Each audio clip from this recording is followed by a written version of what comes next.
Hello mga boss, mag-upload tayo. Dumaan kami ng Quezon papuntang Pio Durant. Medyo may halong kaba rin natin, pero hindi naman tayo nakakalimot ng panalangin bago tayo lumakbay. Dahil kung sino yung taga Isabela dyan, ay Manila to Isabela ang lalakbayin natin. Ganun kalayo ang Binangonan to Pio Durant. Kaya Bentor, irating mo kami ng maayos sa ating pupuntahan. Kasama ka naman namin. Ay patikim pa lang tong lalakbayin niya, dahil Binangonan to Pio Durant muna kami. Kaya tiyaga-tiyaga muna Bentor kung hanggang saan ang abutin mo, dahil ngayon ka lang naglakbay. Totoong 22 years old ka na, pero yung abilidad mo, grabe. Nakita nyo medyo nagdidilim na mga boss, no? Malapit na kami ng Bicolandia. Tama ba yun? Parang ano rin to, Cebu. Puro dagat din ng gilid. Ngayon mga boss, kita nyo naman na 450 kilometers tinakbo ni Bentor. Nabot kami ng kasama terminal ay 14 hours. Alas 12 ng tanghali ay nakarating kami dito sa Pio Durant alas 2:11 ng madaling araw. Kaya ito, medyo iniglip namin ng konti. Ito si Bentor, aatras na siya dahil ang booking namin ay alas 6 ng umaga ang aming pag-atras sa loob ng ano ba to, barko o roro ba to. Ayun mga boss, dumaong tayo ng Masbate kanina alas 11:30.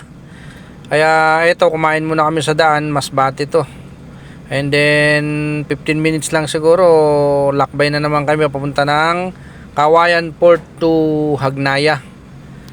Ngayon ay ang takbo lang namin nasa 80, 90, 80, 70, ganun lang. Si Kuya Lexter ang bumira ng pagdadrive. Ngayon nandito na tayo sa Kawayan Port. Papunta na tayo ng Hagnaya, Cebu. Kaya eto mga boss, i-reveal natin yung gastos natin Binangonan to Cebu. Ang nakalista at nakaresibo sa akin, yung mga maglalakbay o may balak na mamasyal ng Cebu o Manila o Cebu to Manila, ay ito lang ang magagastos ninyo. Ang binayaran namin sa port, Pio Durant Port to Masbate ay 3,300 kasama na tao. 2 tao, 4 na tao, at saka itong si Bentor. Pangalawa ay siyempre yung pagkain natin sa kalsada, ay kung gusto nyo magtipid ay konti lang naman ang kinain namin. Ito na, tatapusin ko na tong video para hindi tayo magtagal-tagal. At alam ko na yung gastos ng kasi first time namin na magbiyahe o mag-travel. Ang guide namin si Boss Frank, architect ng Danau City, Cebu. Salamat boss, at ikaw yung nag-guide sa amin, dahil ang gastos natin ng bayad sa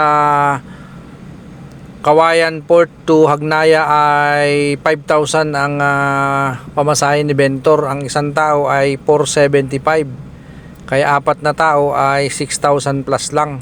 6,000 plus to 3,000 plus ay sabi mo 3,500 to 6,500, 7, 10,000 lang sa Roro. Ngayon, ang gasolina lang namin na nagastos namin papuntang Kawayan to Binangonan to Kawayan Port ay 6,000. Meron pang karga na nasa 3/4 pa ang tangke natin. Ngayon, estimate ko naman na may maglaland trip pa tayo ng Hagnaya to Compostela, Cebu ay 120 kilometers. Kaya si 6,000 na gasolina ay eksaktong 6,000 lang ang mauubos ng land trip Manila to Cebu, Cebu to Manila.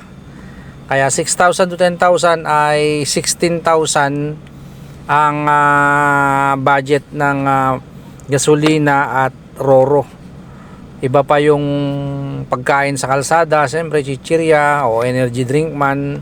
Yun lang ang gagastusin, kaya yung 20,000 na budget namin na papuntang Cebu ay sobra naman ng konti. Yun lang mga boss ang ginastos namin ng Manila to Cebu. Thank you, bye bye.